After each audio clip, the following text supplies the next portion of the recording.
إن الحمد لله نحمده ونستعينه ونستغفره ونعوذ بالله من شرور أنفسنا ومن سيئات أعمالنا من يهده الله فلا مضل له ومن يضلل فلا هادي له وأشهد أن لا إله إلا الله وحده لا شريك له وأشهد أن محمدا عبده ورسوله يا أيها الذين آمنوا اتقوا الله حق تقاته ولا تموتن إلا وأنتم مسلمون يا أيها الناس اتقوا ربكم الذي خلقكم من نفس واحدة وخلق منها زوجها وبث منهما رجالا كثيرا ونساء واتقوا الله الذي تساءلون به والأرحام إن الله كان عليكم رقيبا يا أيها الذين آمنوا اتقوا الله وقولوا قولا سديدا يصلح لكم أعمالكم ويغفر لكم ذنوبكم ومن يطع الله ورسوله فقد فاز فوزا عظيما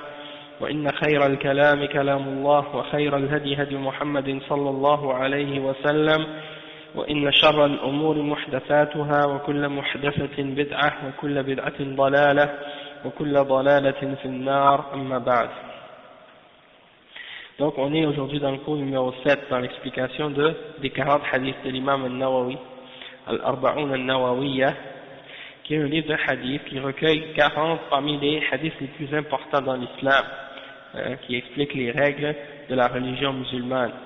Et donc on est dans le deuxième hadith qui est le hadith de Jibril alayhi salam, et on est en train d'expliquer maintenant les 6 piliers de la foi. On a expliqué les 5 piliers de l'islam, maintenant on est dans les 6 piliers de la foi, et on a parlé un petit peu du début du premier pilier de la foi, c'est-à-dire la foi en Allah subhanahu wa ta'ala, et qu'est-ce que ça consiste.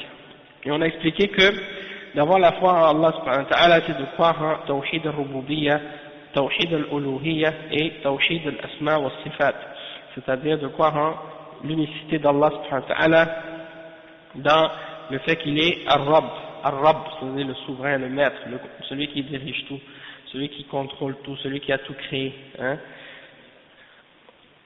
C'est ça, la seigneurie ou bien la souveraineté. Ar-Rabb, c'est le Seigneur. Et Al-Uluhiyyah, Al-Uluhiyyah c'est dans l'adoration, c'est-à-dire que c'est Al-Ilah, Allah subhanahu wa ta'ala qui est Al-Ilah, Al-Ilah al-Haq, le seul qui mérite réellement d'être adoré. Al-Ilah, c'est celui qui est adoré, et donc Allah subhanahu wa ta'ala, il faut l'unifier dans notre adoration. Et Tawhid al-Asma wa Sifat, c'est-à-dire les noms et les attributs d'Allah subhanahu wa ta'ala. Donc il faut unifier Allah subhanahu wa ta'ala dans ces aspects-là. Celui qui n'a pas fait ça, il n'a pas cru en Allah subhanahu wa ta'ala. Donc on va commencer à expliquer maintenant chacun de ces points-là, un par un. توحيد الربوبية الشيخ يدي فالإيمان بربوبيته أن تؤمن بأنه هو المنفرد بالخلق والتدبير والإحياء والإماتة والتصرف في الكون لا شريك له في ذلك. هذا توحيد الربوبية، وهذا قل من يجحده من الخلق، فإن كل الخلق مؤمنهم وكافرهم يقر بتوحيد الربوبية كما قال جل وعلا ولئن سألتهم من خلق السماوات والأرض ليقولن الله، وقال ولئن سألتهم من خلقهم ليقولن الله، وقال قل لمن الأرض ومن فيها إن كنتم تعلمون سيقولون لله، وقال قل من رب السماوات السبع ورب العرش العظيم سيقولون لله. En fait, le verset c'est قل من رب السماوات والأرض قل من رب السماوات السبع ورب العرش العظيم سيقولون لله. قل وقال تعالى قل من يرزقكم من السماء والأرض أمن يملك السمع والأبصار ومن يخرج الحي من الميت ومن يخرج الميت من الحي ومن يدبر الأمر فسيقولون الله. فهم مقرون بتوحيد الربوبية. Donc on va expliquer cette partie-là. Le cheikh il dit avoir la foi en Ar-Rububiyyah, c'est-à-dire avoir l'iman dans Ar-Rububiyyah, qu'est-ce que ça signifie? Ça signifie que tu crois que Allah subhanahu wa ta'ala c'est le seul qui peut créer, qui peut contrôler, qui peut faire vivre, qui peut faire mourir, qui peut diriger cet univers. Et Allah n'a pas de partenaire et il n'a pas d'associé dans tout ça. Il est seul. Et il y a personne, il ne partage pas le contrôle de rien dans ces choses-là avec quoi que ce soit dans l'univers. Il n'a pas d'associé, de partenaire. Donc, Allah subhanahu wa ta'ala, il est l'unique et il faut l'unifier dans ça. Ça s'appelle Tawhid al-Rububiyyah. Et cet aspect de Tawhid, il y a très peu parmi les êtres humains sur la terre qui ont nié cette catégorie-là de Tawhid. La plupart des gens sur la terre, ils croient en ça. Ils acceptent que Allah c'est le maître de toutes choses, que c'est lui le créateur, le tout-puissant. Même tu vas parler avec des kuffars ici, tu vas leur discuter avec eux à propos de la religion ou de Dieu, et puis tu vas voir qu'à la fin, même s'ils disent non, moi je crois pas à une religion, ils vont dire oui, mais je crois qu'il y a un être puissant, quelqu'un qui est tout puissant, qui contrôle tout, qui est au-dessus de tout. Donc même s'ils ne croient pas en la religion, ils ne croient pas au livre d'Allah, ils ne croient pas aux messagers d'Allah, ils ne croient pas aux anges, au jour dernier, au paradis ou à l'enfer, mais ils disent quand même il y a quelque chose, il y a une force. Hein. Donc ça c'est la preuve que la plupart des êtres humains sur la terre, ils reconnaissent l'existence d'Allah subhanahu wa ta'ala. Mais ceux qui disent, parmi les gens qui disent non Dieu n'existe pas, je ne crois pas en ça, ça n'existe pas, la plupart d'entre eux, ils y croient en réalité dans le fond de leur cœur, mais par orgueil, par fierté, par arrogance, ils refusent de l'admettre. Mais c'est pas un rejet absolu et un rejet qui est sincère. C'est un rejet hypocrite de leur part et basé sur l'arrogance et la fierté et aussi l'orgueil qu'ils ont dans leur cœur de vouloir se prosterner. Ils veulent pas se soumettre à Allah.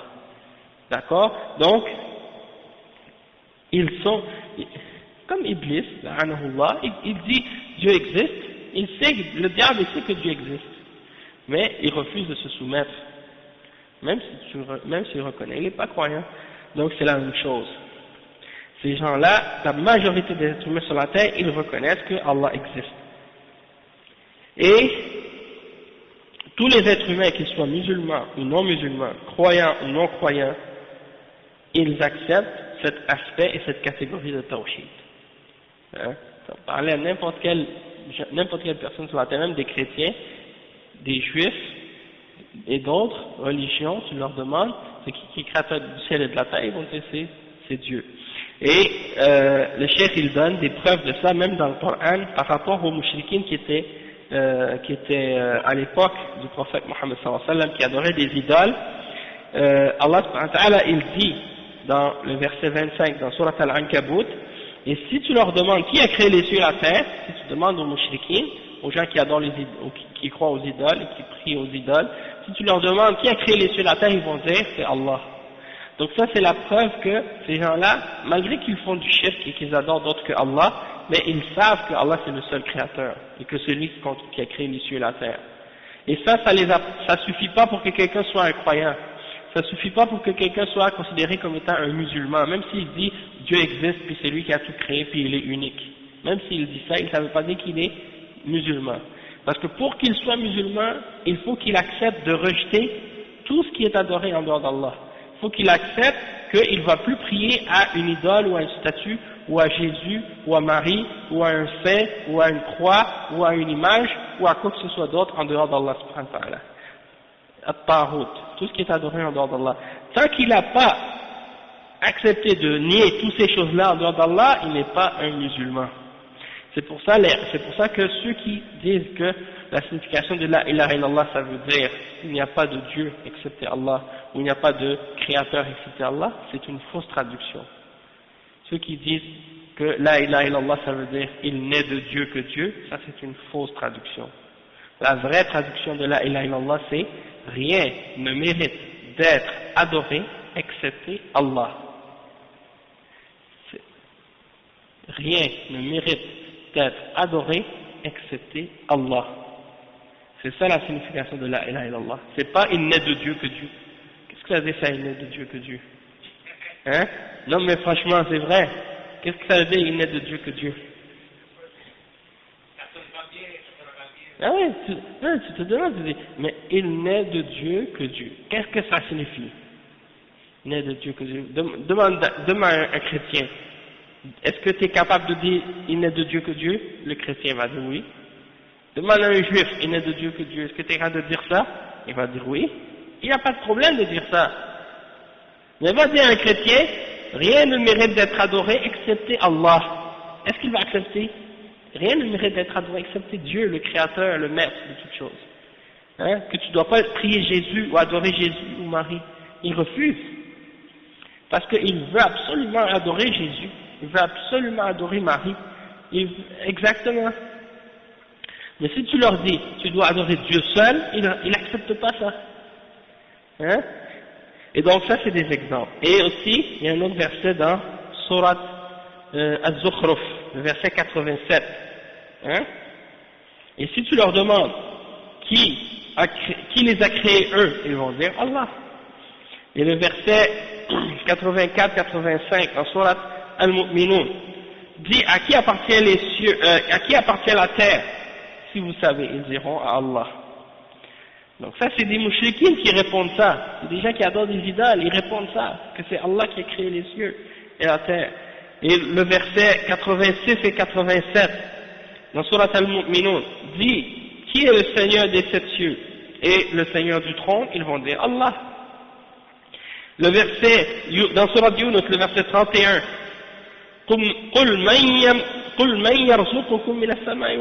dit qui vous donne votre subsistance des cieux et de la terre? Qui possède l'ouïe et la vue? Qui fait sortir le vivant du mort et le mort du vivant? Et qui contrôle toute l'affaire? Ils diront c'est Allah. Tout ça dans Yunus, le verset 31. Avant, oui, Al-Mu'minun 86, 87 et 84, 85.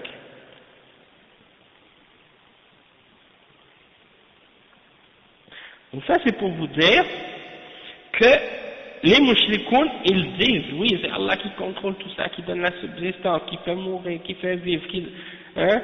Ça ils sont tous d'accord là-dessus. Alors, c'est ça en fait qui nous montre que la ilaha illallah, ça veut pas dire que tu dois croire que Dieu existe. C'est pas ça la signification. Maintenant tu regardes les petits enfants musulmans qui viennent à la mosquée des fois avec leurs parents, tu leur demandes qu'est-ce que ça veut dire la ilaha illallah, ils savent pas. Ils sauront pas comment te traduire la ilaha illallah. Ni en arabe ni en français. Si tu demandes à ces enfants-là, c'est quoi la différence entre un musulman et un chrétien? Ils vont peut-être avoir quelques réponses, mais ils vont pas être capables de répondre par rapport à la ilaha illallah, qu'est-ce que ça veut dire? Hein? Et donc ça c'est pourquoi c'est important pour nous d'apprendre notre aqidah et de comprendre le tawhid avant toute autre chose, parce que c'est la base de notre religion. Hein? Et le cheikh il mentionne un autre verset, وَمَنْ يُخْرِجُ الْحَيَّ مِنَ الْمَيِّتِ فهم مقرون بتوحيد الربوبية من يخرج الحي من الميت ومن يخرج الميت من الحي ومن يدبر الأمر فسيقولون الله سبحانه وتعالى فهم لا يجحدون هذا مع أنهم مشركون كما قال تعالى وما يؤمن أكثرهم بالله إلا وهم مشركون يؤمنون بتوحيد الربوبية فقط وهذا لا يكفي بل لا بد من الإيمان بتوحيد الألوهية أي بأن العبادة لا يستحقها إلا الله جل وعلا والألوهية تعني العبودية. Donc le cheikh ici il dit on voit que les mouchrikoun ils affirment et ils croient en Tawhid al-Rububiyyah, qu'Allah c'est le maître de tout, que c'est le Seigneur, que c'est le Créateur. Ils ne nient pas ça. Malgré ça, ils sont quand même des mouchrikoun. Et regardez le verset 106 dans Surat Yusuf. Allah il dit quoi dans ce verset-là? Il dit, et la plupart des hommes, la plupart d'entre eux, ils ne seront, ils sont, c'est-à-dire, la plupart d'entre eux ne croient en Allah qu'en étant des mouchrikoun. C'est-à-dire, ils croient en Allah, mais ils sont des mouchrikoun quand même, malgré qu'ils croient en Allah. Pourquoi? Parce qu'ils disent Allah c'est le créateur, c'est le pourvoyeur, c'est le maître de toutes choses, c'est le tout-puissant. Puis, ils vont adorer d'autres que lui. Et je me souviens même quand on était jeunes, on allait à l'église. Non, le mushrikoun, c'est ceux qui font du shirk. Et le shirk, on a fait c'est hypocrite. Mushrik, celui qui fait le shirk, qui adore d'autres avec Allah, qui donne des partenaires et des associés à Allah dans l'adoration. Hein? Bien sûr, des soufis et d'autres, des chiites et d'autres. Ils invoquent des saints, des morts, ils prient des tombes. Et on a le droit de faire du commerce avec des kuffars et des mushrikins. On a le droit de faire du commerce, de vendre, d'acheter, des choses comme ça. Le prophète sallallahu alayhi wa sallam, il achetait des choses, il vendait des choses aux juifs et aux chrétiens. Mais bon, si tu fais une entente de partenaire avec un juif ou un chrétien ou un kafir, tu dois faire en sorte que dans ton contrat, il n'y a rien qui est contraire aux règles de l'islam. C'est-à-dire, il ne faut pas que tu vendes quelque chose qui est haram, il faut pas qu'il y ait de riba, il ne faut pas qu'il y ait de choses comme ça. Donc tu as le droit de faire du business avec eux, tu as le droit de faire du commerce avec eux. Mais tant que tu ne rentres pas dans les questions de religion, tu ne vas pas les aimer, parce que tu n'as pas le droit d'aimer les kuffars et les mouchriquins, et tu vas pas être d'accord avec leur religion, et les choses de ce genre. Tu comprends? Donc ça c'est important. Mais là on est en train de parler de religion, de dîn. Donc les transactions économiques et tout, là, les relations de choses qui ont rapport avec la dunya, ça c'est une chose, et la religion c'est autre chose. Donc, bien entendu, ici, on est en train de faire comprendre que les mouchrikoun, ils disent, ouais, il y a un Dieu, c'est le créateur, c'est le maître de toutes choses, puis après ils vont adorer d'autres. Et comme je disais, je me rappelle moi-même, quand on n'était pas, avant l'islam, on n'était pas encore musulmans, et puis quand on était tout petit, nos parents nous amenaient à l'église, et puis quand on demandait à propos de Dieu, ils disaient tout le temps, Dieu est un Dieu unique. Hein? Quand on lisait même dans la Bible, c'est écrit, Dieu est un Dieu unique. Dans la Bible, nous on apprenait ça, Dieu est un Dieu unique. Hein? Donc, on disait ça, si tu demandes à un chrétien, hein, est-ce que Dieu est unique, ils vont dire oui. Mais est-ce que ça fait qu'ils sont des musulmans? Non. Premièrement, ils ont la Trinité, Dieu un 3 en 1, ça c'est shirk, parce qu'ils associent à Dieu Jésus et l'Esprit Saint, comme ils l'appellent, qui est Jibril. Et en plus de ça, ils prient à d'autres que Allah. Donc supposons que, bon, il y a des catégories de chrétiens, eux ils disent, nous on ne croit pas en la Trinité. Comme les témoins de Jéhovah par exemple, ils disent, eux, nous on ne croit pas en la Trinité. On ne croit pas Dieu le Père, Dieu le Fils, Dieu le Saint-Esprit. Nous on croit qu'il y a Dieu, le Créateur, et puis Jésus c'est une créature, il a été créé par Dieu. Comme Jésus c'est une créature, ils disent que c'est pas Dieu. Eux sont encore plus égarés, c'est-à-dire les témoins de Jéhovah ils ont d'autres égarements. Comme par exemple, ils disent que Jésus, ils disent que c'est un ange. Ils disent que Jésus c'est l'ange Michel qui est venu sur la terre en homme. Ok? Et non seulement ça, mais ils disent que c'est le Dieu sur la terre. Dieu c'est le Dieu dans le ciel, puis Jésus c'est le Dieu sur la terre. On a le droit de l'adorer, on a le droit de le prier. Donc ça c'est leur égarement aussi. Ça c'est du shirk aussi. Hein? Donc ils disent qu'il est pas Dieu, mais il l'appelle quand même fils de Dieu. Et puis il l'adore en dehors d'Allah. Tu vois? Donc, même s'ils croyaient pas en la Trinité, juste le fait qu'ils disent qu'il est fils de Dieu, ça aussi c'est une autre forme de shirk. Mais supposons qu'ils disaient pas fils de Dieu. Supposons qu'ils disaient juste, ok, c'est un prophète parmi les prophètes. Et puis qu'ils l'adorent, et qu'ils lui demandent ils font des prières pour lui. C'est-à-dire, ils font des prières en lui demandant, en s'adressant à lui, en lui demandant de les sauver ou des choses de ce genre. Ça déjà c'est suffisant aussi pour être shirk. Le fait qu'ils invoquent d'autres que Allah. Ça c'est shirk en soi. Et donc, si des musulmans disent, nous on est musulmans, mais ils offrent des prières, et ils demandent au prophète Mohammed sallallahu alayhi wa sallam, ou à d'autres parmi les musulmans qui ont été pieux, ils demandent des choses, alors qu'ils sont morts, alors ça c'est du shirk aussi. Et dans ce cas-là, ils sont pas plus musulmans que les chrétiens, que les juifs, que les autres gens qui suivent d'autres religions. Même s'ils se disent musulmans, même s'ils se croient musulmans, et même s'ils pratiquent les principes de l'islam. Hein? Et ça, des fois, c'est difficile pour certains musulmans de comprendre ça parce qu'ils n'ont pas compris la aqidah. Donc, quand ils voient des chiites, par exemple, à la télé, Ils voient des chiites, par exemple, qui portent les turbans, avec les habits, avec la barbe. Et ils voient des femmes avec non, ils voient les femmes avec le djilbab complet, hein, qui se voilent comme il faut, et qui font la prière comme les musulmans et tout. Donc ils disent, ah mais ça c'est des musulmans. Comment tu peux dire que ce ne sont pas des musulmans? Ils disent la ilaha illallah comme nous, ils se voilent, les hommes ils prient, ils font les choses apparentes de l'islam. Comment tu peux dire que ceux-là ne sont pas des musulmans? Parce qu'ils ne connaissent rien à l'aqidah. Donc quand tu leur expliques par la suite, tu dis oui mais écoute, c'est vrai qu'en apparence ils font ces choses-là.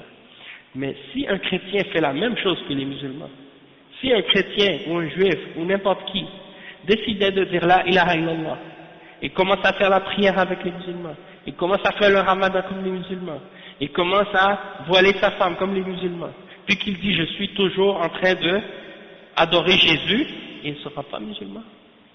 Même s'il dit la ilaha illallah Muhammad Rasulullah, tant qu'il n'a pas arrêté d'adorer d'autres que Allah, il ne sera pas musulman. Et donc ça c'est difficile pour certains de comprendre ça parce qu'ils n'ont pas compris la base de la religion musulmane. Bon, ça c'est important, et le cheikh il dit donc, c'est pas juste de dire je crois en Allah seul, ou Dieu est unique, et Allah qui est le créateur et tout ça, c'est pas suffisant. Il faut en plus de ça que tu abandonnes tout ce qui est adoré en dehors d'Allah. Et c'est pas juste de dire je n'adore pas d'autre que Allah. Il faut pas seulement que tu dises moi j'adore pas d'autre avec Allah ou je fais pas le shirk, ou j'adore pas d'autre que Allah. Il faut que tu te désavoues, que tu rejettes ceux qui font ces choses-là. Parce que si tu dis moi j'adore pas des idoles, j'adore pas Jésus, j'adore pas Marie, j'adore pas des saints, j'adore pas des tombes, je prie pas à d'autres qu'Allah, j'adore Allah seul, mais je suis d'accord avec les autres, qu'est-ce que les autres font, c'est correct, c'est bon, ça, dans ce cas-là t'es comme eux. Même si tu ne le fais pas toi-même, mais toi tu es d'accord avec eux, alors tu es avec eux. Donc il faut se désavouer de ces gens-là. C'est pas juste tu dis, oh chacun pour soi, chacun a sa religion, eux ils sont libres, ils ont leur religion, ils font qu'est-ce qu'ils veulent, c'est correct pour eux, et pour nous c'est correct pour nous. Ça, si tu fais ça, tu n'as pas compris encore la ilaha illallah. Parce que la ilaha illallah, il faut que tu te désavoues de tout ce qui est dans le nom d'Allah et que tu dises que c'est faux. C'est pas juste de dire, nous on a la vérité. Il faut que tu dises les autres sont sur le faux aussi. Pas juste toi tu es sur la vérité. Parce que si tu dis, moi je suis sur la vérité, lui il est sur la vérité, lui il est sur la vérité, comme il y en a aujourd'hui qui disent ça. Dis chacun sa vérité. Pour toi ça c'est la vérité, pour moi ça c'est la vérité. Et pour l'autre ça c'est sa vérité, chacun sa vérité.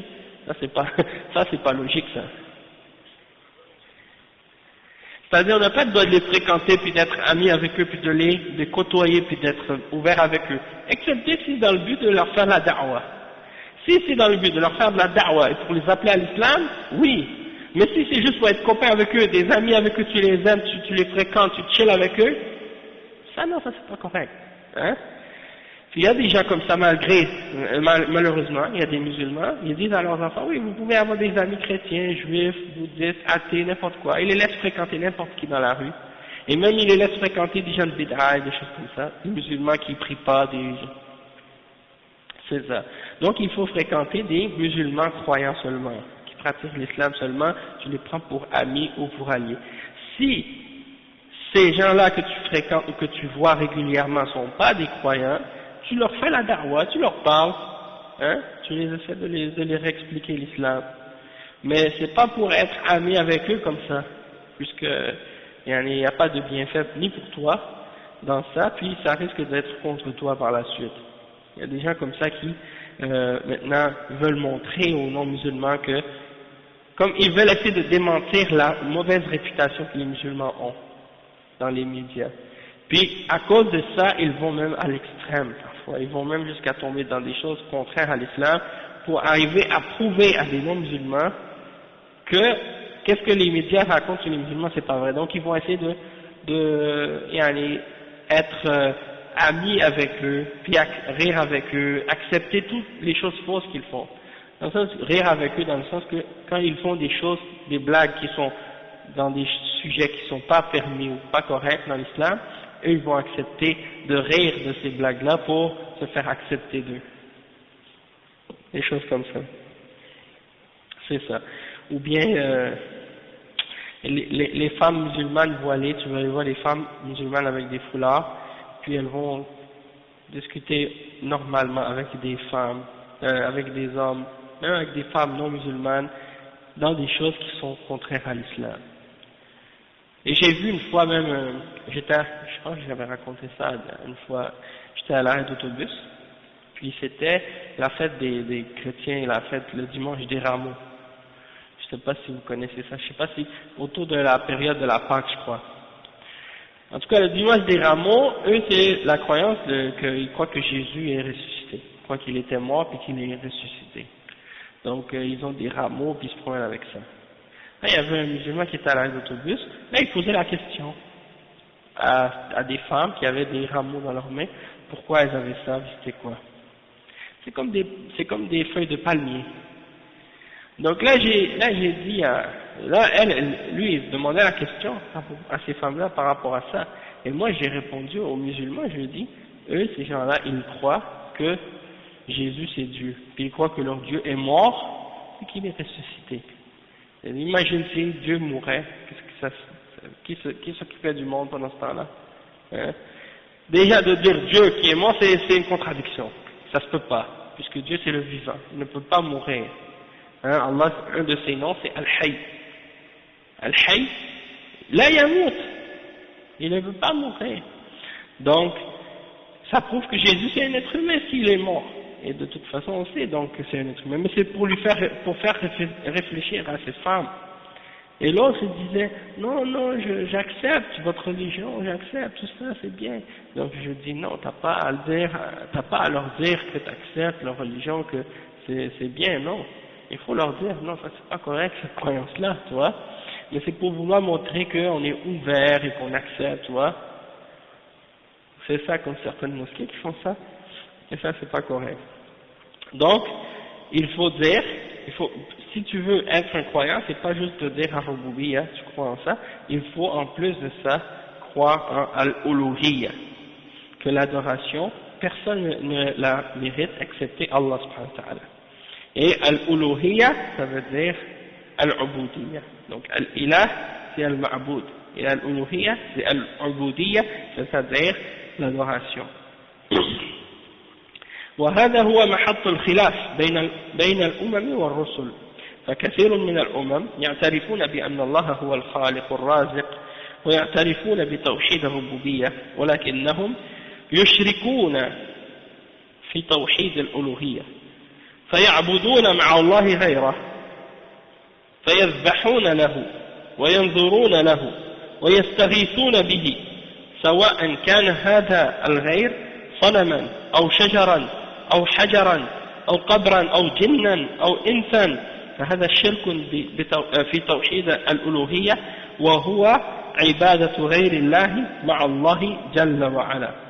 Le cheikh dit, donc c'est ça le point de divergence entre les messagers et leur peuple. Hein, beaucoup des peuples reconnaissaient l'existence d'Allah et que c'est le créateur et le pourvoyeur, celui qui donne la subsistance, etc. Et ils reconnaissent donc l'unicité d'Allah dans la souveraineté et qu'il est Ar-Rabb. Mais ils faisaient le shirk dans l'adoration. Ils adoraient d'autres avec Allah subhanahu wa ta'ala. Et ils sacrifiaient des animaux pour autres que Allah subhanahu wa ta'ala. Et ils faisaient des vœux pour autres que Allah subhanahu wa ta'ala. Et ils appelaient au secours d'autres que Allah subhanahu wa ta'ala dans les moments de détresse. Peu importe qu'ils invoquaient, peu importe ce qu'ils invoquaient en dehors d'Allah. C'est-à-dire, c'est pas important que cette chose qu'ils invoquaient soit une idole, ou que ce soit un arbre, ou une pierre, ou une tombe, ou un djinn, ou un être humain, ou un ange, peu importe. C'est pas la chose que vous adorez en dehors d'Allah qui fait en sorte que ce soit du shirk. Peu importe qu'est-ce que vous adorez en dehors d'Allah, si vous adorez quelque chose d'autre que Allah, déjà ça c'est du shirk, peu importe. C'est pas obligé que ce soit une statue en forme d'un être humain ou d'un animal. Il y en a qui pensent que le shirk c'est juste ça. Il y en a qui pensent que l'idolâtrie c'est juste d'adorer une idole. Mais non, c'est pas nécessaire que ce soit une idole. Ça peut même être un stylo. Ça peut même être une voiture. ça peut être n'importe quoi, peu importe, mais ça peut être un être humain qui est vivant, ça peut être un animal. Si tu crois, si tu adores cette chose-là, tu lui offres des actes d'adoration, ça devient pour toi un dieu, une idole. Et tu l'adores en dehors d'Allah subhanahu wa ta'ala. Donc ça c'est du shirk. Qu'Allah nous préserve. Et donc le shirk il dit ça, c'est le shirk dans l'unicité d'Allah, dans l'adoration d'Allah subhanahu wa ta'ala. Et c'est le fait d'adorer d'autres avec Allah subhanahu wa ta'ala. Ensuite, le shirk il dit, et وكذلك حدث في القرون المتأخرة بعد القرون المفضلة من يجحد توحيد الأسماء والصفات. Donc, il y en a qui, parmi les générations qui sont venues dans le passé, qui niaient les noms et les attributs d'Allah subhanahu wa ta'ala, min al-firaq ad-dalla, parmi les sectes égarées, min jahmiyatin wa mu'tazilatin wa asha'ira, ومن صار في ركابهم يجحدون أسماء الله وصفاته. C'est-à-dire, parmi les sectes également comme les Jahmiya, les Mu'tazila et les Asha'ira, et ceux qui ont suivi leur voie, qui nient les noms et les attributs d'Allah subhanahu wa ta'ala. Donc ça, les noms de ces sectes-là, c'est des sectes qu'on a déjà définis et expliqués dans d'autres cours. Donc, le chef, de toute façon, il ne rentre pas dans les détails à ce sujet-là. On va juste expliquer en quoi consistent les égarements de ces sectes-là par rapport à la foi en l'unicité d'Allah subhanahu wa ta'ala. Le chef, il dit فَمِنْهُمْ مَنْ جَحَدَ الْأَسْمَاءِ وَالصِّفَاتِ وَمِنْهُمْ مَنْ يُقِرُّ بِالْأَسْمَاءِ وينكر الصفات ومنهم من ينكر بعض الصفات. Donc, il y a des degrés parmi ces sectes-là. Il y a ceux qui nient et les noms d'Allah et ses attributs ensemble. Ceux-là, c'est les Jahmiya.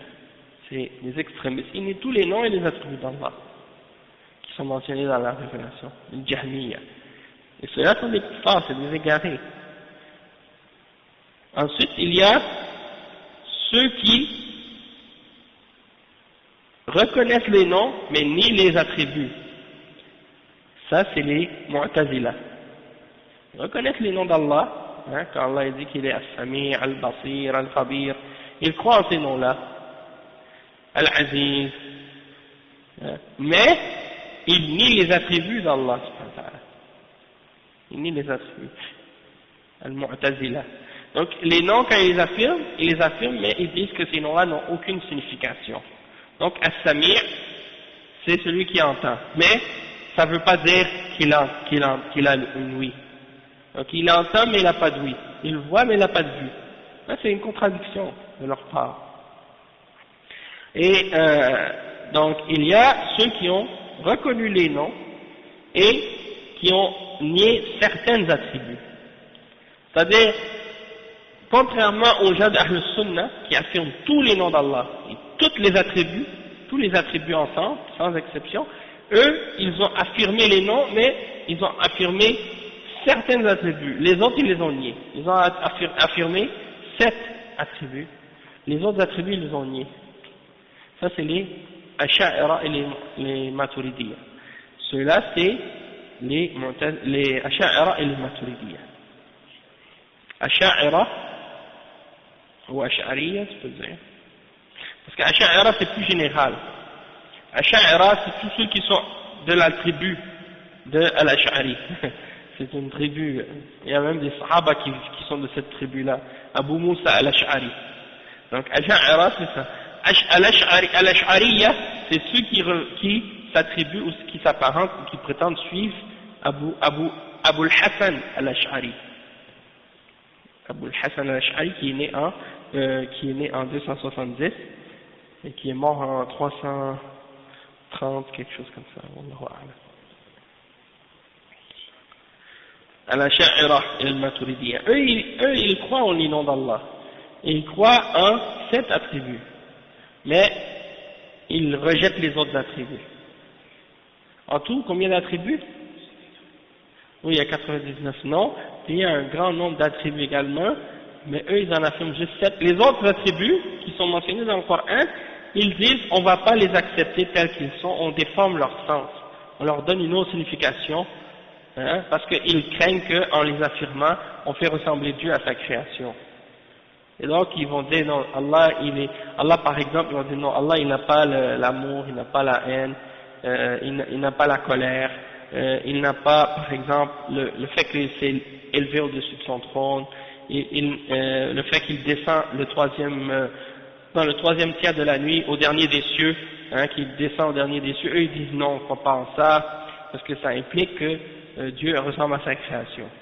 Ils ne croient pas qu'Allah a une main, a deux mains comme il a dit dans le Coran, ou qu'il a des yeux comme il a dit dans le Coran. Ils disent que si tu dis ça, ça implique qu'il y a une ressemblance entre Dieu et sa création. Ils ne croient pas que quand Allah dit qu'il vient au jour de la résurrection, eux ils ne croient pas en ça, et on ne peut pas dire qu'Allah vient. Tout ce qui implique une action, ils le nient. Ok? Et ils le nient, et leur argument c'est de dire que c'est pas logique. Et nous, on leur dit, il n'y a aucune ressemblance entre Allah et sa création, parce qu'Allah, il dit, laysa kamithlihi shay'un. Il n'y a rien qui lui ressemble. Donc, toi, qu'est-ce que tu imagines dans ton esprit, là, quand tu entends ces attributs-là? Eh bien, déjà, tu fais une erreur d'essayer de l'imaginer, et d'essayer de savoir comment est Allah. Tu n'as pas le droit. Tu peux pas, même si tu essayes, tu peux pas. Donc, nous, on affirme les attributs d'Allah tels qu'ils sont mentionnés dans la révélation, et on les accepte tels qu'elles sont mentionnées, et on croit en ces significations-là, telles qu'elles sont, mais le comment, nul ne peut le connaître, et on les affirme telles qu'elles sont sans essayer de savoir le comment, et sans essayer de déformer le sens des attributs. Parce que les Ash'ara, qu'est-ce qu'ils font? Ils disent, quand Allah dit qu'il s'élève au-delà du trône, ça ne veut pas dire qu'il s'élève, ça veut dire qu'il a conquis le trône. Et quand Allah dit qu'il a une main, ça ne veut pas dire une main, ça veut dire sa grâce. Et quand il dit qu'il a un visage, ça ne veut pas dire le visage, ça veut dire sa personne, son être. Les chrétiens aussi ils font des trucs comme ça. Et donc ils déforment l'attribut et lui donnent une autre signification qui n'a aucun rapport pour essayer de soi-disant s'enfuir de l'idée de la ressemblance entre Dieu et la création. Et nous on leur dit déjà en partant il n'y a pas de ressemblance. Donc il n'y a pas de raison de déformer le sens puisqu'il n'y a pas de ressemblance en partant. Donc ça c'est cette question par rapport aux noms et aux attributs d'Allah. Le cheikh dit wal kullu sawa. ولكن لا بد من الإيمان بأسماء وصفاته كما جاء عن غير واحد من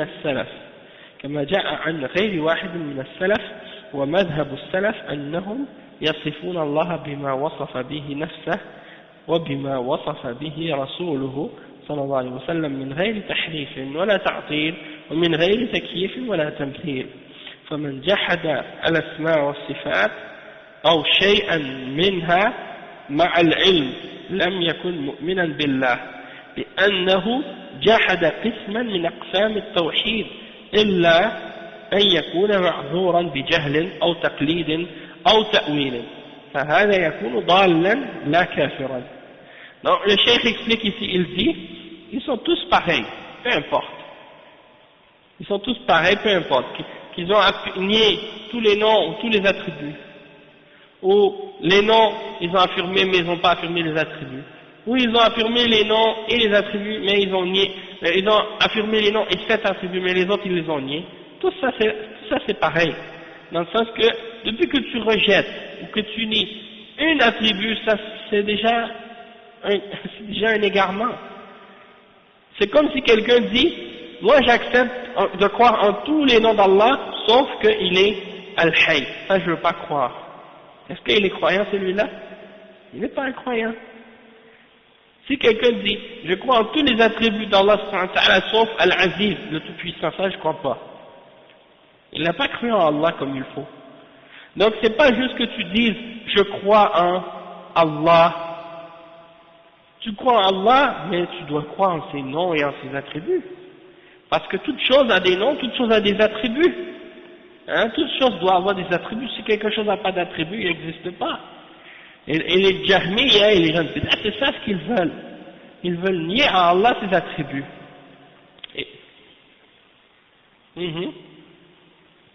Et donc, le cheikh il dit, donc il faut absolument croire en les noms d'Allah et en ses attributs. Comme ça a été mentionné par plusieurs parmi les salafs, ils ont dit la voie des salafs, la façon dont les salafs ont compris et ont eu la foi en Allah subhanahu wa ta'ala par rapport aux noms et aux attributs, c'est qu'ils décrivent Allah comme Allah s'est décrit lui-même. Et ils décrivent Allah comme le prophète Mohammed sallallahu alayhi wa sallam l'a décrit, sans faire de tahrif, c'est-à-dire sans déformer le sens des attributs et nier leur signification, hein, sans nier l'attribut elle-même, directement ou indirectement, et sans demander le comment, la description ou le comment de ces attributs-là, et sans faire de ressemblance, de comparaison entre... Oui, ça c'est la voie de Ahl-Sunnah wal Jama'a. On ne fait pas de comparaison entre Allah et sa création. Ça c'est les 4 principes de la voie des salafs au sujet des noms et des attributs. Donc on ne fait pas de tahrif, on ne déforme pas le sens, on accepte le sens tel quel. On nie pas l'attribut elle-même, ni directement ni indirectement. On ne fait pas le takyif, on ne demande pas le comment de ces attributs-là, et on ne fait pas de tamthil, on n'essaie pas de comparer Allah ou faire des ressemblances entre Allah et sa création. Celui qui nie les noms et les attributs, ou quelque chose des noms et des attributs, avec la connaissance, il n'a pas cru en Allah subhanahu wa ta'ala, parce qu'il a nié des aspects parmi les aspects du tawhid, une catégorie parmi les catégories du tawhid. Donc, il n'est pas croyant, il est kafir, sauf s'il est excusé par une des excuses valables dans la charia, par exemple l'ignorance. S'il le nie par ignorance, donc il n'est pas kafir, on ne peut pas dire qu'il est kafir dans ce sens-là. Ou bien, il le nie par taqlid, c'est-à-dire, il a étudié lui avec quelqu'un qui était dans cette bid'a, et il a suivi aveuglément. Donc dans ce cas-là, il n'est pas kafir, parce qu'il ne savait pas, et il a appris de quelqu'un qui était dans l'erreur. Il n'y a personne qui lui a expliqué la vérité, donc il n'est pas kafir. Ou bien qui fait un mauvais ta'wil, il a mal compris, il a mal interprété la chose. Il a lu le hadith, il a mal compris. Alors celui-là, il peut être excusé. Hein? Ça c'est un exemple. Donc dans ce cas-là, il va être un égaré. Celui qui fait des erreurs comme ça, c'est un égaré. Mais il n'est pas kafir, nécessairement. Le deuxième pilier de la foi, c'est un égaré, il n'est pas sur la droiture. Mais il y a 2 catégories d'égarement. Il y a, comme les ulama l'ont expliqué, al-dalal an al-tariq ou al-dalal fi al-tariq. Al-dalal an al-tariq, c'est-à-dire, t'es égaré du chemin complètement, c'est-à-dire, t'es pas dans l'islam, t'es complètement égaré, c'est l'égarement total. T'es en dehors de la religion musulmane, tu cherches la voie vers l'islam. Là, t'es un égaré. Et il y a l'égarement à l'intérieur de l'islam, c'est-à-dire, t'es rentré dans l'islam, t'es sur le chemin, sauf que ta guidance n'est pas complète, parce que tu as des erreurs, tu as des ignorances, tu as des déviations, des choses qui ne sont pas correctes, mais qui ne te font pas sortir de l'islam complètement. Donc, tu es dans l'islam, mais tu es égaré quand même. Donc, pourquoi on dit dans la prière, à chaque fois qu'on récite la Fatiha, on dit « Ihdina as-sirat al-mustaqim » guide-nous sur le droit chemin. C'est parce qu'on on peut pas toujours être guidé à 100%. Il y a toujours quelque chose qu'on a besoin pour augmenter notre guidance. C'est ça. C'est ça. Donc il faut corriger notre égarement par la connaissance et par la pratique de ce qu'on sait de la religion. C'est ça. C'est-à-dire que l'égarement c'est relatif. Tu comprends? Par rapport au fait que si quelqu'un est pas musulman, c'est un égaré total. Et si quelqu'un qui est dans l'islam, puis qu'il a certains péchés, certains égarements, certaines fautes, certaines bid'ah, dans ce cas-là, il est musulman, mais il a des égarements, donc il a une certaine forme d'égarement en lui. C'est pour ça que lorsqu'on dit à propos de quelqu'un qui est sur la bid'ah ou qui est dans les péchés, qui fait des péchés ouvertement, on dit que c'est un égaré, mais ça ne veut pas dire qu'il est kafir. Tu vois? C'est ça. Donc, ça y est pour qu'est-ce qu'il y a. Non, on n'est pas qu'il est kafir. Donc, ça c'est important. Et ça c'est le premier pilier de l'islam, ça c'est le premier pilier de la foi, et ça c'est le plus important, parce que c'est la base de tous les autres. Ensuite, il y a le deuxième pilier de la foi qui est al-imanu bil malaika, la foi en les anges.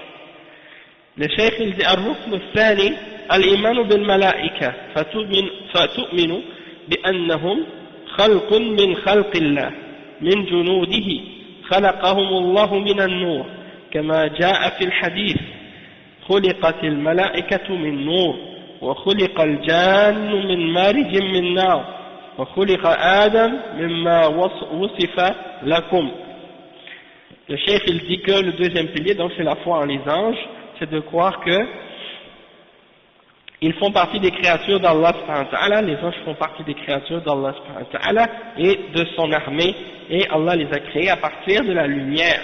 La base de leur création c'est la lumière, comme il dit dans Sahih Muslim, un hadith qui est rapporté selon Aïcha, les anges ont été créés de lumière, et les djinns ont été créés d'un feu, et sans fumée, et l'autre c'est les êtres humains qui ont été créés de ce qui vous a été décrit, c'est-à-dire à la base l'être humain est créé de la terre, hein, d'une boue malléable, oui, les êtres humains à la base, donc c'est ça, et le cheikh dit al-malaikatu jam'u malak wal malak huwa ar-rasul لأن الملائكة رسل من الله إلى عباده قال تعالى الله يصطفي من الملائكة رسلا ومن الناس وهم أصناف مصنفة كل صنف له عمل خاص وكله وكله الله إليه فجبريل موكل بالوحي وميكائيل موكل بالقطر والنبات وإسرافيل موكل بالنفخ في الصور ومنهم ملك الموت موكل بقبض الأرواح ومنهم من هو موكل بالأجنة في بطون الأمهات ينفخ فيها الروح ويؤمر بأربع كلمات ويكتبهن بأربع كلمات يكتبهن ومنهم من هو موكل بحفظ أعمال بني آدم كما في قوله تعالى وإن عليكم لحافظين كراما كاتبين يعلمون ما تفعلون. Le cheikh il dit ensuite que les anges, le mot en arabe c'est malaika, ça c'est au pluriel. Le singulier du mot malaika c'est malak.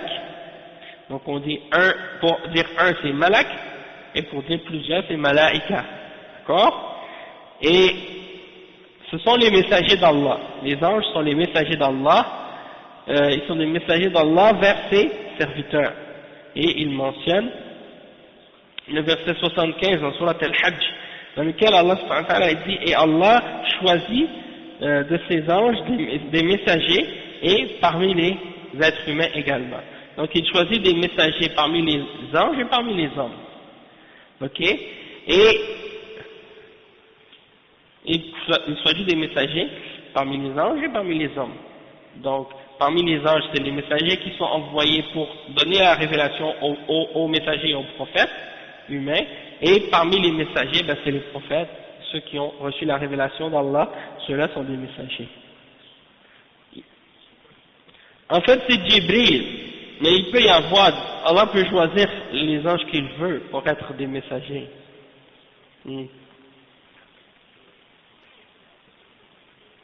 Où tu vas? Ouais. Barakallahu fi.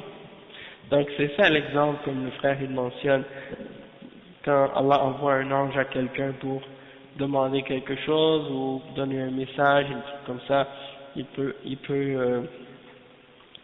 y avoir des anges qui sont chargés de différentes choses. Masha'Allah, c'était frais dans ta mémoire. Masha'Allah, c'est un beau hadith ça. Et donc le cheikh il dit ici que ils sont différentes catégories les anges, et puis ils ont tous une tâche ou un travail différent, une tâche précise. Chacun est chargé d'un travail par Allah subhanahu wa ta'ala.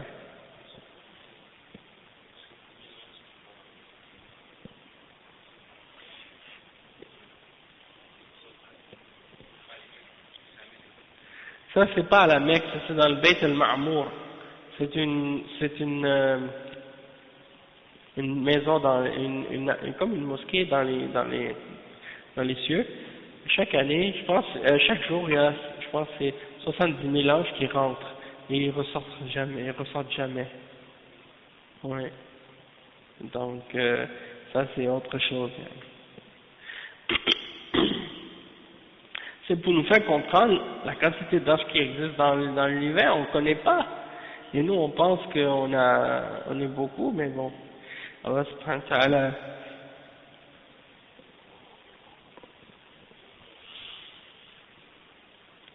Pas vrai. A'udhu billah. Et ils ne sont jamais. A'udhu billah. A'udhu billah. Ah non. Donc s'il y a 70 000 musulmans qui viennent au Canada chaque année, ça s'annonce pas tellement bon pour l'avenir si ce sont tous des musulmans qui négligent leurs obligations envers Allah subhanahu wa ta'ala. Ça me fait rire quand j'entends des frères qui disent ouais mais tu sais mon frère, il y a beaucoup de musulmans, ils pratiquaient pas dans leur pays, maintenant ils sont devenus des meilleurs musulmans ici. Ça c'est quoi 1%? C'est quoi le pourcentage de ça? Ça voudrait dire que bon, si par exemple quelqu'un il rentre dans une discothèque puis il commence à réaliser qu'il doit faire la prière, c'est-à-dire on devrait tous comme aller dans les discothèques pour apprendre à faire la prière? A'udhu billah.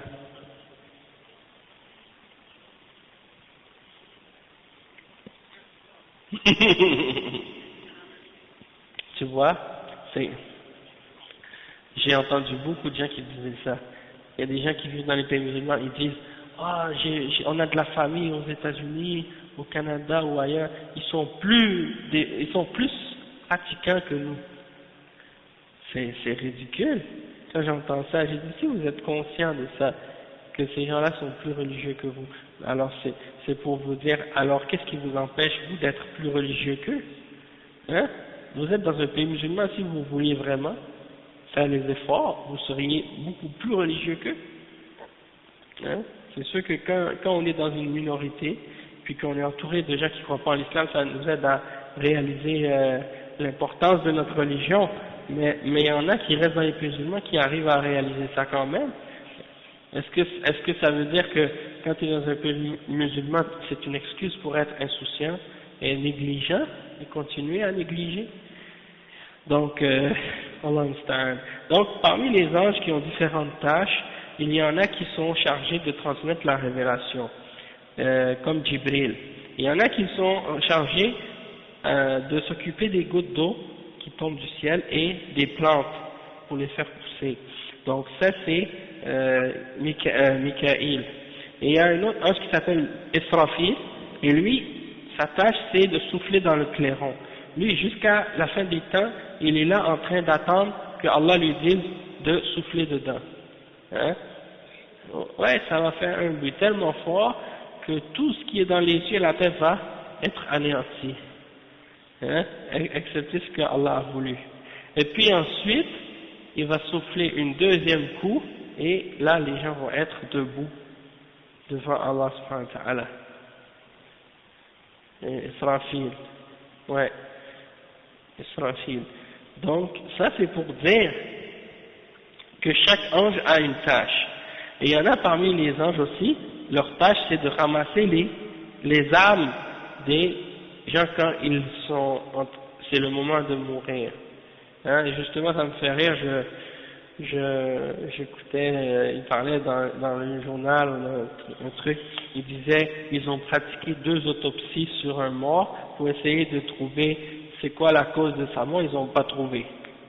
Donc ils ont fait une première autopsie, vous trouvez la cause de la mort. C'était quoi qui a causé l'arrêt cardiaque? Et après, ils ont fait une autre analyse, ils n'ont pas trouvé de résultat. Moi je me dis, mais subhanallah, ici il est mort, il est mort. C'est Allah qui a envoyé l'ange pour prendre son âme. Pour eux, il faut absolument qu'il y ait une cause physique. Mais qu'est-ce qu'on appelle la mort naturelle, c'est quoi? Comment on explique ça scientifiquement, que quelqu'un s'arrête de vivre comme ça tout d'un coup, sans cause extérieure? La vie, c'est Allah qui la donne et qui l'enlève quand il veut. S'il veut. Même si tu n'as pas de maladie, tu n'as pas d'accident, tu n'as pas de problème de santé, rien. Tu es assis là comme ça, tu peux mourir. Comme ça, si.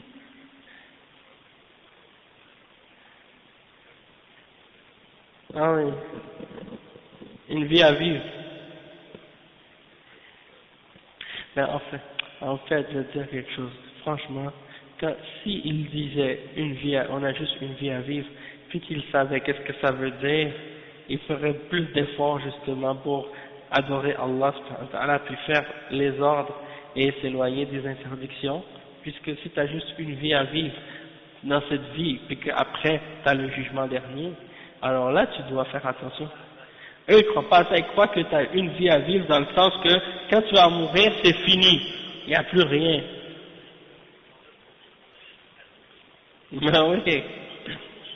Ben oui, et puis aussi si tu as juste une vie à vivre, tu vas faire ce qui te plaît, tu vas faire ce que tu aimes, tu vas pas en profiter, tu vas pas aller t'asseoir dans un bureau 9 to 5, hein, pour essayer de te casser les pieds pour ramasser de l'argent, hein.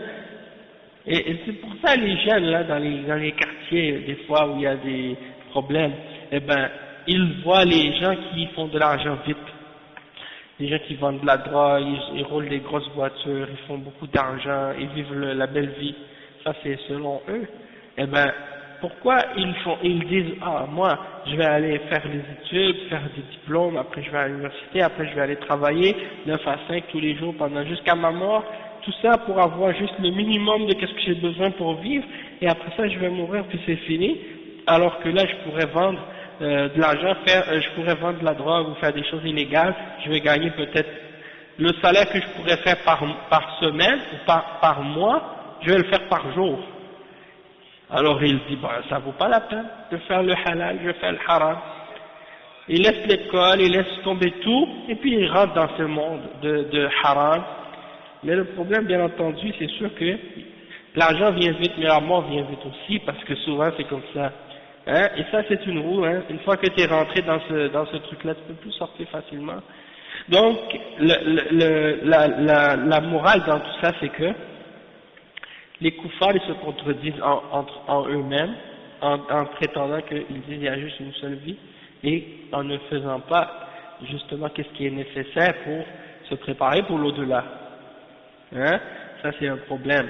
Et de voir juste les choses de façon éphémère ou de façon futile ou à court terme, comme les gens qui font des choses illégales pour s'enrichir rapidement. Ceux-là, c'est des gens qui ont une vision très courte, parce qu'ils pensent juste au profit rapide, mais ils ne pensent pas aux conséquences des vies qu'ils sont en train de détruire et du mal qu'ils sont en train de faire aux autres dans la société, et le fait que, par exemple, ils vendent de la drogue aux gens, ça tue ces gens-là, ça les détruit leur santé. Peut-être même que c'est pire pour certains d'être morts, d'être drogués que de les tuer. C'est-à-dire le temps que tu leur fais en leur vendant cette drogue, c'est pire que si tu leur tirais une balle dans la tête. Parce que, oui, parfois, parce que regarde la conséquence, par la suite, ils deviennent comme des zombies, hein, et puis ils souffrent par la suite et ils font souffrir les autres, exactement. Tandis que si tu les aurais tués d'un coup, ça y est, c'est fini. Mais là, tu les amènes des fois, moi j'ai vu aux États-Unis des gens, subhanallah, ils marchaient comme des zombies dans la rue. Tu vois le film Les Zombies là, ben eux ils marchaient comme ça dans la rue. Et moi je dis, comment quelqu'un peut arriver d'être comme ça? Et puis c'est la drogue qui les fait devenir comme ça. C'est incroyable. Ça. Donc après, il y a aussi des anges qui sont chargés de venir dans les ventres des mères quand elle est enceinte, le fœtus, l'ange vient pour écrire la destinée de cet enfant-là sur cet enfant. Donc oui, il y a quatre choses. Il y a quatre choses qui sont ordonnées à cet ange-là d'écrire. d'écrire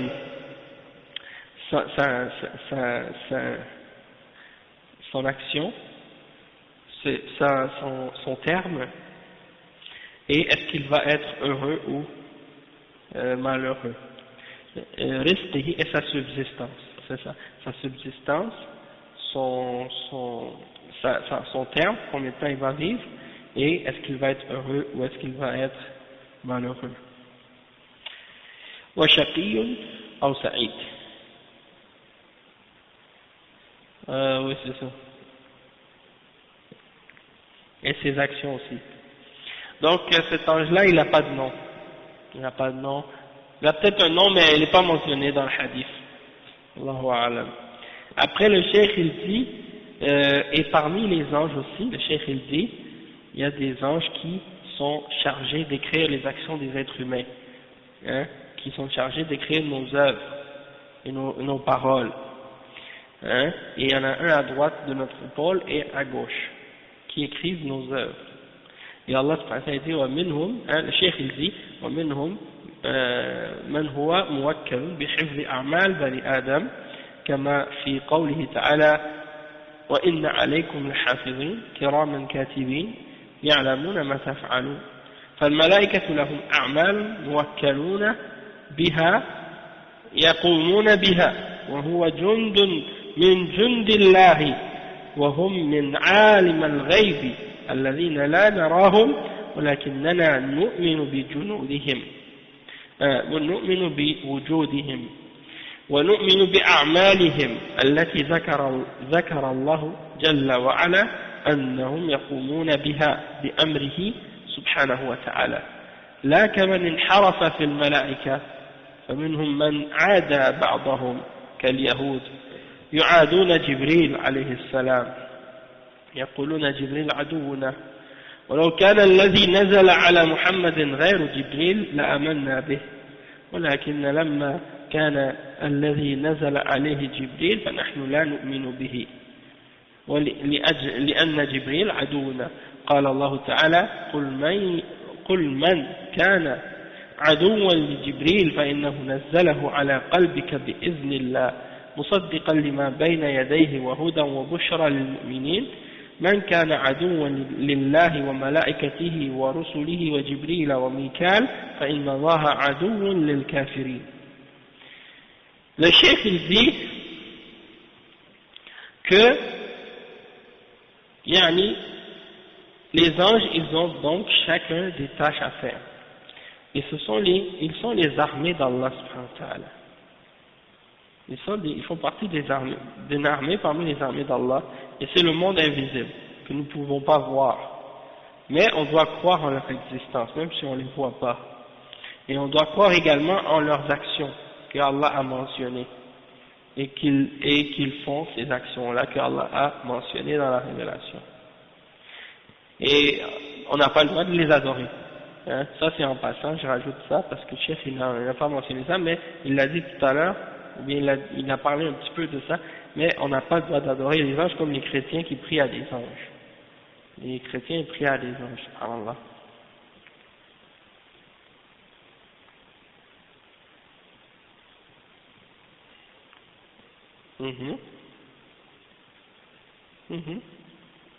Oh oui, il y a des anges que Allah envoie pour nous protéger quand il y a des dangers ou des choses comme ça. Mais on n'a pas le droit de demander à ces anges-là de nous protéger. Si tu veux, tu demandes à Allah de te protéger, lui il va envoyer un ange pour toi. C'est ça. Tu fais les azkar, les du'a, les demandes et la protection.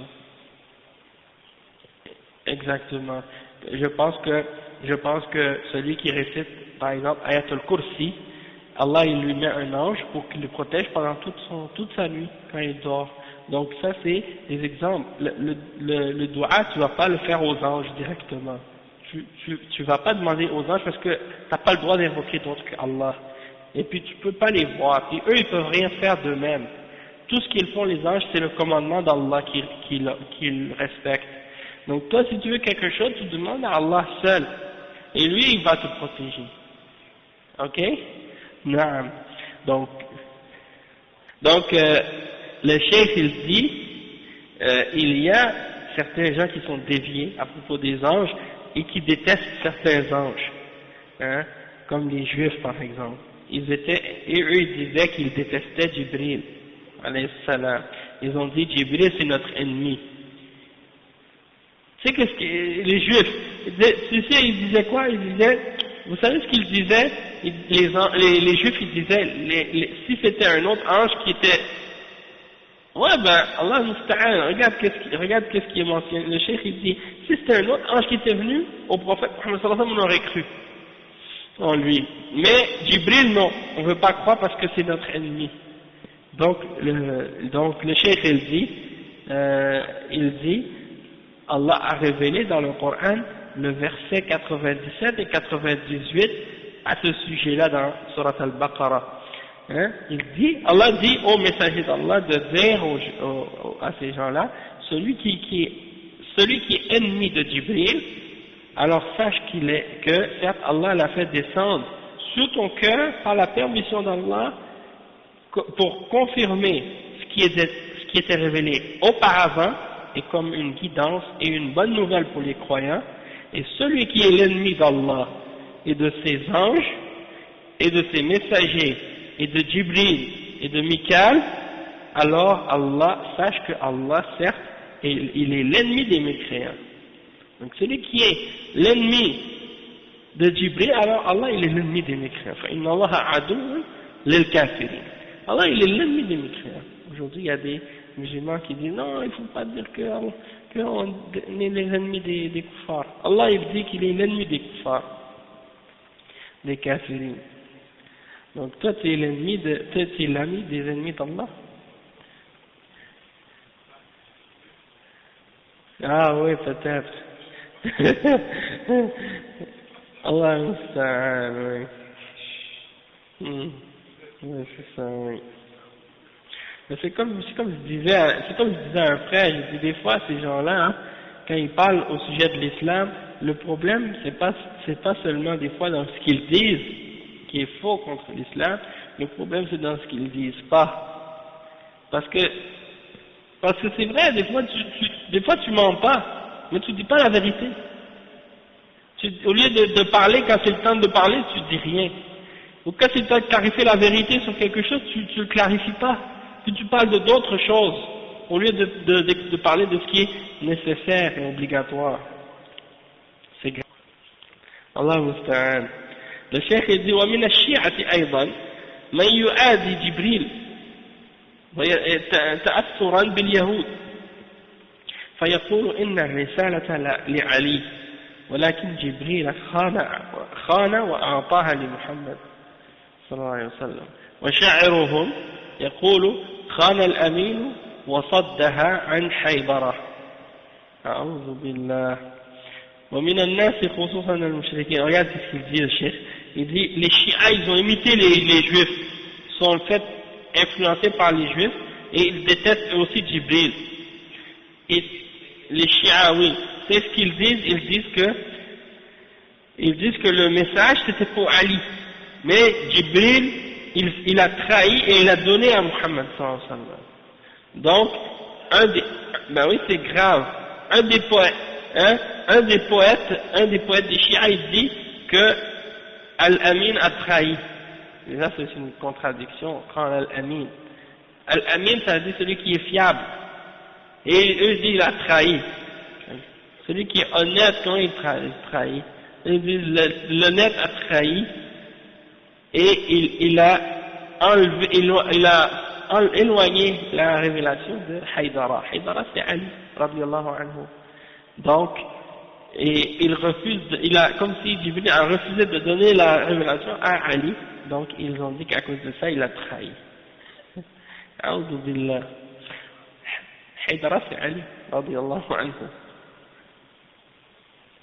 Donc il dit ومن الناس خصوصا المشركين من يقول الملائكة بنات الله تعالى الله عما يقولون. قال تعالى وجعلوا الملائكة الذين هم عباد الرحمن إناثا أشهدوا خلقهم. قال تعالى أم له البنات ولكم البنون. وإذا بشر أحدهم بالأنثى ظل وجهه مسودا وهو كظيم ثم قال ويجعلون لله ما يكرهون وتصف ألسنتهم الكذب أن لهم الحسنى وقال تعالى أصطفى البنات على البنين ما لكم كيف تحكمون أفلا تذكرون فإذا كنتم لا ترضون البنات لأنفسكم وتكرهونهن فكيف تنسبونهن إلى الله جل وعلا مع أن الله لم يتخذ ولدا ولكن هذا من باب الرد عليهم ومن باب فساد قولهم كما أن النصارى يقولون إن المسيح ابن الله فنسبوا لله جل وعلا الابن والمشركون نسبوا له البنات والله جل وعلا لم يتخذ صاحبة ولا ولدا لأن الولد جزء من الوالد وشبيه بالوالد والله جل وعلا ليس له شريك ولا شبيه وهو الغني سبحانه وتعالى ليس بحاجة إلى الأولاد إنما هذا في البشر والمخلوقات هي التي بحاجة إلى الأولاد. Donc le cheikh il dit que de même que parmi les gens et en particulier les mouchriquines il y en a qui disent que les anges sont les filles d'Allah, que Allah soit exalté de ce qu'ils disent à son sujet. Il dit dans le verset 19 dans Surat Az-Zukhruf et ils ont donné à Allah parmi ses serviteurs des ils ont fait des anges d'Allah qui sont ses serviteurs des femelles. Ils ont fait des serviteurs d'Allah des femelles, les anges. Hein?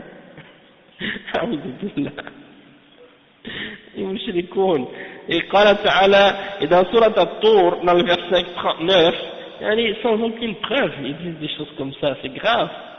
Hein? Subhanallah, c'est comme, ça me fait rire parce que je lisais un livre de l'imam Ibn al-Qayyim justement, et puis il parlait des abeilles, comment Allah subhanahu wa ta'ala a guidé les abeilles, puis il leur a enseigné des choses. Et puis il décrit, l'imam Ibn al-Qayyim, il décrit la vie des abeilles dans la ruche, l'organisation des abeilles et tout, dans les petits trous, puis dans la ruche au complet, dans toute la maison là qu'ils ont. Puis il parle du roi dans la ruche. Eh ben moi, depuis que je suis petit, on a toujours dit que c'était une reine. Hein? Et même dans les fourmis, ils disent que c'est la reine. Et Ibn al-Qayyim, il dit que c'est le roi. Donc je ne sais pas est-ce qu'ils ont fait un changement comme ils l'appellent reine, alors que c'est un roi ou quoi. Parce que c'est elle qui met au monde les petits, je crois. En tout cas. C'est juste pour dire, des fois, ils attribuent des différences de... je sais pas, Allahu A'lam. En tout cas, donc le chef il dit ici qu'ils ont attribué à Allah donc des filles, hein? Les anges ils les appelaient des filles.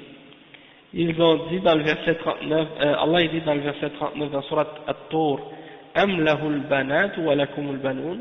Est-ce que vous avez les fils et Allah lui il a les filles? Et il mentionne le verset 85 dans Surat An-Nahl, dans lequel Allah dit, et lorsqu'on leur annonce d'une fille, tu vois qu'ils, les mushrikoun, ils ont le visage qui devient sombre, hein, et puis, donc il essaie de se cacher des gens, etc., par la honte qu'il a, à cause du fait qu'il a eu une fille. Pour eux, les Arabes à l'époque, avoir une fille, c'était la honte, ok? Donc, Allah subhanahu wa ta'ala, il dit ensuite dans un autre verset, dans Surat Al-Nahl, le verset 62, il dit, et vous donnez à Allah, vous attribuez à Allah ce que vous détestez pour vous-même, hein, et vous attribuez donc avec vos langues le mensonge, hein, que vous avez le bien. Donc ça c'est des contradictions. Et il mentionne le verset 153 et 155 dans Surat As-Saffat, dans lequel Allah subhanahu wa ta'ala dit, est-ce qu'il a préféré les filles sur les fils? Qu'est-ce que vous avez? Comment vous jugez? Ne vous souvenez-vous donc pas? N'allez-vous donc pas vous souvenir? Et donc ça c'est des exemples. il dit, si vous, le cheikh il dit, si vous n'aimez pas pour vous-même des filles, et que vous les détestez, alors pourquoi vous les attribuez à Allah subhanahu wa ta'ala? Alors que Allah subhanahu wa ta'ala, il n'a pas pris de fils. Hein? Mais ça c'est dans le sens que Allah veut les réfuter, hein, pour montrer la corruption de leurs paroles. Donc Allah il dit, vous aimez les filles, vous n'aimez pas les filles, vous n'aimez pas ça en avoir, pourquoi vous les attribuez à Allah? Malgré qu'Allah lui il n'a pas de fils, hein, il n'a pas de fille ni de fils. Mais il les réfute comme ça pour leur montrer que c'est pas logique qu'est-ce qu'ils disent. Et de même que les chrétiens, eux, ont dit que le Messie est le fils de Dieu. Ils ont donc attribué à Allah subhanahu wa ta'ala un fils, et les mouchrikoun, eux, les filles. Ils ont attribué des filles à Allah subhanahu wa ta'ala. Et Allah, en parlant des anges, et le cheikh il dit que Allah subhanahu wa ta'ala n'a pas pris de compagne, et il n'a pas pris non plus d'enfants, hein, parce que les enfants sont une partie du père, hein. Les enfants sont une partie du père, et ils ressemblent à leur père en général. Donc Allah subhanahu wa ta'ala, lui, il n'a pas de partenaire, il n'a pas de ressemblance, et il est le riche, al-Ghani, celui qui se suffit à lui-même. Il n'a donc pas besoin d'enfants. C'est seulement les êtres humains et les créatures, les animaux qui ont besoin des enfants, et non pas nous, hein, non pas nous les êtres humains, non pas, c'est nous qui avons besoin des enfants et non pas Allah subhanahu wa ta'ala.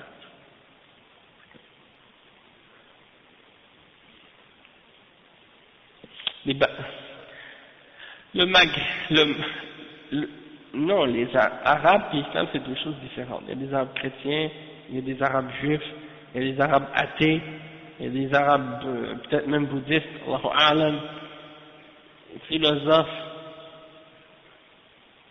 Ouais, tu peux dire que c'est des Arabes s'ils sont Arabes, mais le Maghreb ça veut dire, Maghreb en arabe ça veut dire Occident ou l'Ouest. Maghreb ça veut dire l'Ouest. Et Al-Gharb c'est l'Est, l'Ouest, et Al-Sharq c'est l'Est. Donc Al-Maghreb c'est qu'est-ce qui est dans l'Ouest, et c'est le coucher du soleil, on appelle Al-Maghreb, parce que le soleil se couche à l'Ouest. Donc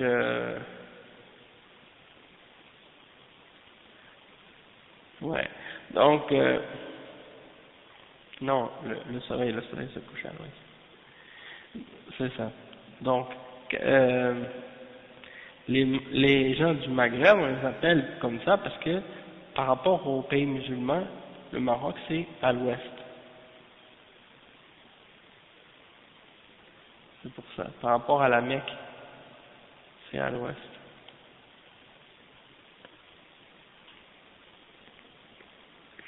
Donc c'est ça. Et non, mais les Libanais c'est des Arabes.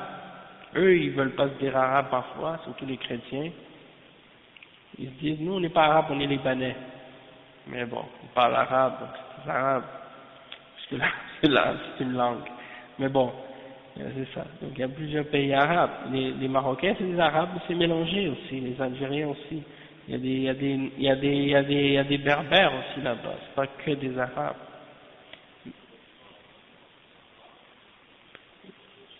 C'est les Chleuch et tout, ouais. C'est ça.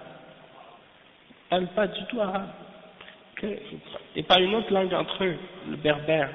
Et en Algérie, la même chose, les Kabyles et tout. Ils étaient là avant les Arabes. Tu comprends? Ils étaient là avant que les Arabes viennent, avant que les musulmans viennent. Et avant, c'était les mouchrikines. Ils adoraient d'autres que Allah. Ouais, avant l'islam, c'était, soit il y en a qui étaient des chrétiens, soit il y en a qui étaient des juifs, soit d'autres qui croyaient en d'autres croyances de shirk. Hein? Et puis c'est l'islam qui est venu leur amener la lumière et la guidance.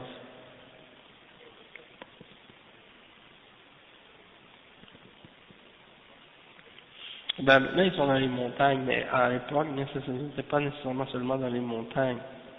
Il y en a qui disent qu'ils sont partis dans les montagnes parce qu'ils ne voulaient pas pratiquer l'islam ou ne voulaient pas être avec les musulmans.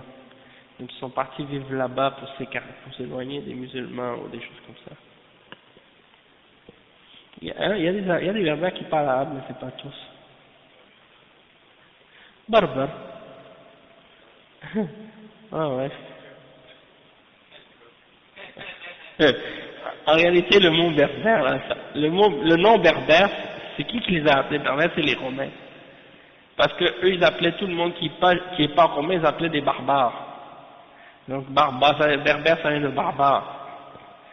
Mais eux, entre eux, ils s'appellent des Amazirs, ou des trucs comme ça, Amazirs. Des choses. Ils ont d'autres noms, là. Ça dépend des régions et tout. Ils ont tous des dialectes différents.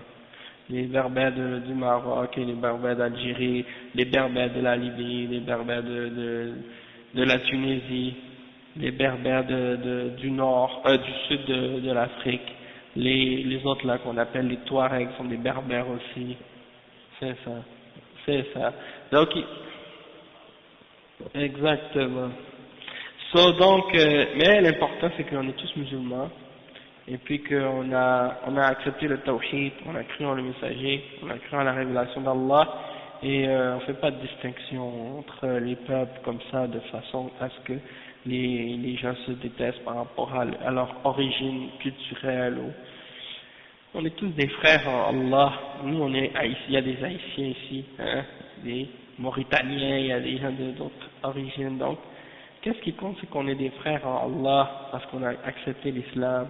On a cru en le tawhid, on a cru en l'islam, peu importe notre langue, on apprend le Coran parce que c'est la parole d'Allah, on étudie en arabe, on étudie les hadiths et les paroles des ulama en arabe, parce que c'est la religion dans laquelle, c'est la langue dans laquelle cette religion-là a été révélée. Khalas, il n'y a pas de dispute à faire là-dessus. Khalas. Hein? Il y en a ici les koufars. Non mais ici les koufars ici au Québec, ils veulent faire une grosse histoire avec la langue française et le peuple québécois et les trucs de ce genre. Nous, on est musulmans et on dit à tout le monde, que ce soit des Québécois ou des non-Québécois, que ce soit des Italiens ou des Grecs ou des Chinois ou peu importe, acceptez l'islam. Dites la ilaha illallah, dites Muhammad Rasulullah et on va être comme des frères. On va s'aimer en Allah. Parce qu'on a cru en l'unicité d'Allah, on a cru en sa religion, sa révélation. Toutes les autres choses là, c'est des choses futiles. Donc ça y est pour la foi en les anges, on a expliqué. Donc Allah subhanahu wa ta'ala, il n'a pas besoin d'enfants, il n'a pas besoin de femmes, il n'a pas besoin de quoi que ce soit. C'est uniquement les êtres humains qui ont besoin de ces choses-là avec les animaux. Donc on va s'arrêter ici pour aujourd'hui, Inch'Allah. سبحانك اللهم وبحمدك أشهد أن لا إله إلا أنت أستغفرك وأتوب إليه.